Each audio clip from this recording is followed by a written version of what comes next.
ഇന്ന് തന്നെ ഡൗൺലോഡ് ചെയ്യൂ. കാണൂ നിങ്ങളുടെ ഫേവറേറ്റ് ഷോസ്. ഇന്നെന്തായിരുന്നു പരസ്പരം വാളെടുക്കാനുള്ള കാരണം? പ്രകാശേട്ടൻ വിനുവേട്ടന് വസ്തു വാങ്ങാനാണെന്ന് പറഞ്ഞ് അച്ഛന്റെ കയ്യിൽ നിന്ന് 5 ലക്ഷം രൂപ വാങ്ങിച്ചിട്ട് അത് സ്വന്തം കാര്യത്തിനെടുത്ത്.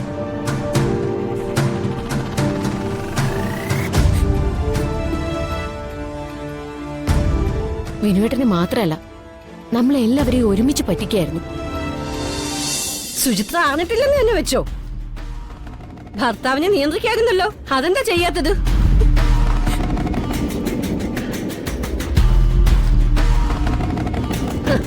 അതിന്റെ അർത്ഥം മൗന സമ്മതം എന്നല്ലേ? അല്ല, വസന്തേച്ചിയെ പോലെ എല്ലാവർക്കും ഭർത്താവിനെ വരച്ച് വരല് നിർത്താനുള്ള കഴിവൊന്നും ഉണ്ടാവില്ല. അച്ഛാ, സുചിത്രേട്ടി പാവ.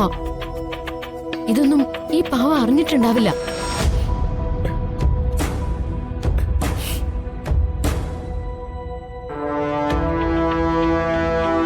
ആര് പാവമാണെങ്കിലും ഭയങ്കരമാണെങ്കിലും കൊള്ളാം. പ്രകാശം മാത്രം അങ്ങനെ പണം കൊണ്ടുപോകണ്ട. അതിന്റെ പകുതി പണം 2.5 ലക്ഷം രൂപ എനിക്കും വേണം. ചന്ദ്രു, നീ കേട്ടില്ലേ? വസന്തയ്ക്കും പണം വേണമെന്ന്.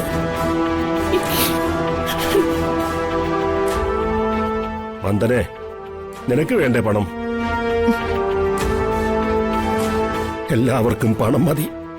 അച്ഛനെ അമ്മ ആർക്കും വേണ്ട. അച്ഛാ, അത് ഇറങ്ങടി, ഇറങ്ങിപ്പോയിക്കോണം. ഒരൊറ്റ എണ്ണത്തിന് എന്റെ കൺമുമ്പിൽ കണ്ടുപോകരുത്. ഇറങ്ങാൻ.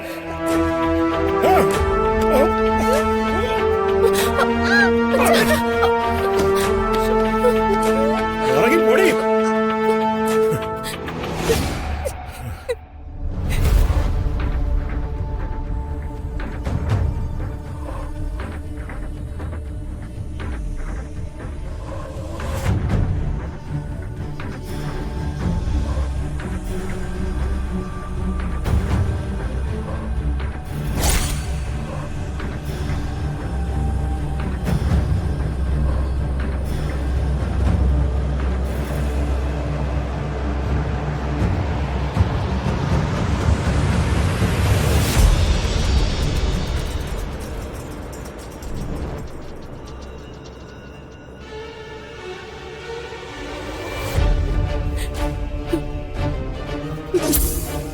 എനിക്ക് എന്റെ മക്കളെക്കാൾ ഇഷ്ടമായിരുന്നു ഈ മരുമോളോട്.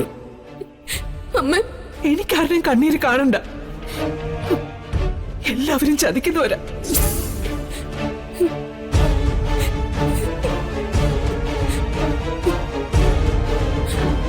സുചിത്രയെടുത്ത് എന്തിനാ കരയുന്നേ? സുചിത്രയെടുത്ത് തെറ്റൊന്നും ചെയ്തിട്ടില്ലെന്ന് ഇവിടെ എല്ലാവർക്കും അറിയാം.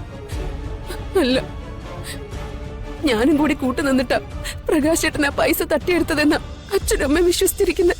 എഴുത്തി, അപ്പോഴത്തെ ദേഷ്യത്തിന് അച്ഛനും അമ്മയും എന്തെങ്കിലുമൊക്കെ വിളിച്ചു പറഞ്ഞിട്ടുണ്ടാവും. അവർക്ക് ഞങ്ങളെയൊക്കെ നന്നായിട്ട് സുചിത്രയെടുത്തി അറിയാം. ഈ കുടുംബത്തിലുള്ളവർക്ക് ദോഷം വരുന്നതൊന്നും ചിന്തിക്ക് പോലുമില്ലെന്ന് അമ്മ ഒരു 100 പ്രാവശ്യങ്ങളും പറഞ്ഞിട്ടുണ്ടാവും. മടുത്തു. ഒരു മുഴുക്കുടിയനോടൊപ്പാണെങ്കിലും പെണ്ണുപിടിയനോടൊപ്പാണെങ്കിലും ജീവിക്കാം. പണത്തെ മാത്രം സ്നേഹിക്കുന്ന ഒരാളോടൊപ്പം ജീവിക്കാൻ പറ്റില്ല. പല പ്രാവശ്യം പ്രകാശേട്ടനോടൊപ്പമുള്ള ജീവിതം മടുത്ത് ഈ വീട്ടിൽ നിന്ന് ഇറങ്ങിപ്പോന്ന് വിചാരിച്ചതാ മോളെ. അങ്ങനെ ഇറങ്ങിപ്പോയാൽ തന്നെ ചെന്ന് കയറാൻ ഒരു സ്ഥലമില്ലല്ലോ. കണ്ടവരുടെ എച്ചിൽ പാത്രം കഴുകി നിത്യവൃത്തി കഴിക്കുന്ന എന്റെ അമ്മയ്ക്ക് മോൾ ഈ വീട്ടിലെ സന്തോഷത്തോടെ കഴിയുന്നുണ്ടല്ലോ എന്ന ഏക ആശ്വാസമുണ്ട്. അതിനിടയില്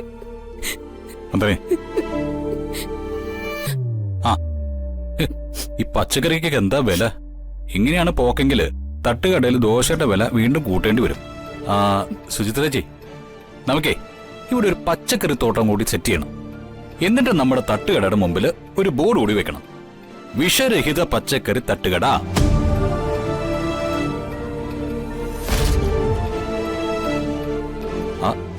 ഇതെന്താ ഞാനൊരു കോമഡി പറഞ്ഞിട്ടും പ്രതികരണം ഇല്ലാത്തത്?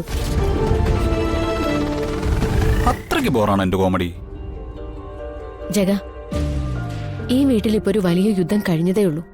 ഓ, അതാണോ കാര്യം? അല്ലെങ്കിൽ തന്നെ ഇവിടെ യുദ്ധമില്ലാത്തൊരു ദിവസമുണ്ടോ?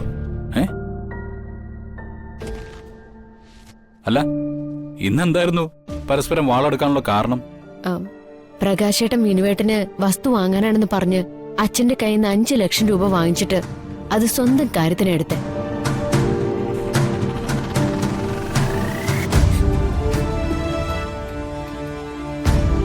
വിനുവേട്ടന് മാത്രല്ല, നമ്മളെല്ലാവരെയും ഒരുമിച്ച് പറ്റിക്കായിരുന്നു. സുമിത്രേച്ചി, സുമിത്രേച്ചിയുടെ ഭർത്താവ് ആ കാണിച്ചത് വലിയ നെറികേടായിപ്പോയി. പ്രകാശേട്ടൻ ഇങ്ങനൊരു ചതി ചെയ്തു എന്ന് വസന്തേച്ചി പറഞ്ഞിവിടെ അറിഞ്ഞപ്പോഴേ സുചിത്രയെടുത്ത് ആകെ തകർന്ന് നിൽക്കാണ്. അതിനിടയിൽ ഇനി ജഗനും കൂടി. അയ്യോ, ഞാൻ പ്രകാശേട്ടൻ ചെയ്ത് ചതിയായി പോയെന്നാ പറഞ്ഞത്.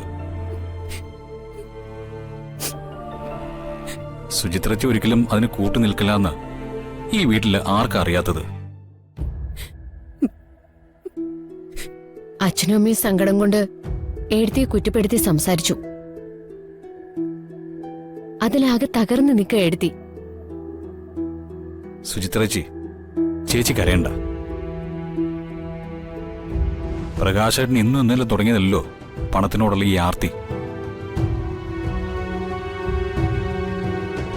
ജഗ, ഇപ്പൊ ഒന്നും പറയാൻ നിൽക്കണ്ട.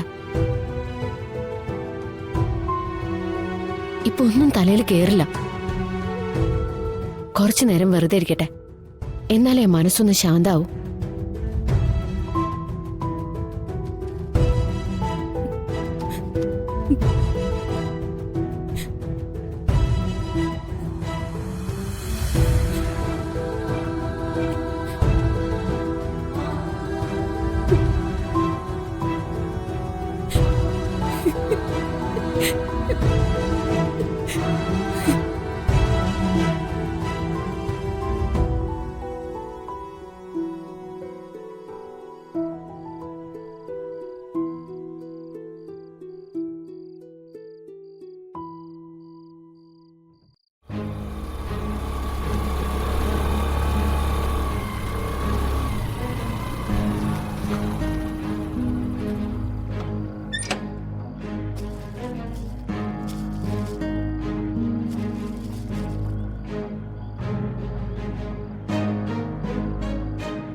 എല്ലാവരും ഉണ്ടല്ലോ.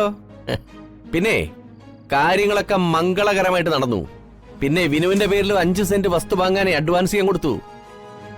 ഇനി വീട് വയ്പ് ചടപടാന്ന് അങ്ങോട്ട് നടന്നോളും. അതെ, ഒരു നല്ല കാര്യം നടന്നതിന്റെ സ്വീറ്റ്സാ. ഈ മധുരം ആദ്യമായിട്ട് കഴിക്കാൻ അർഹതപ്പെട്ട ആൾ അച്ഛൻ തന്നെയാ. അതാ അച്ഛാ, ഇനി വിനുവിന്റെ കാര്യം ഓർത്ത് ടെൻഷൻ അടിക്കണ്ട. കഴിക്കച്ചാ.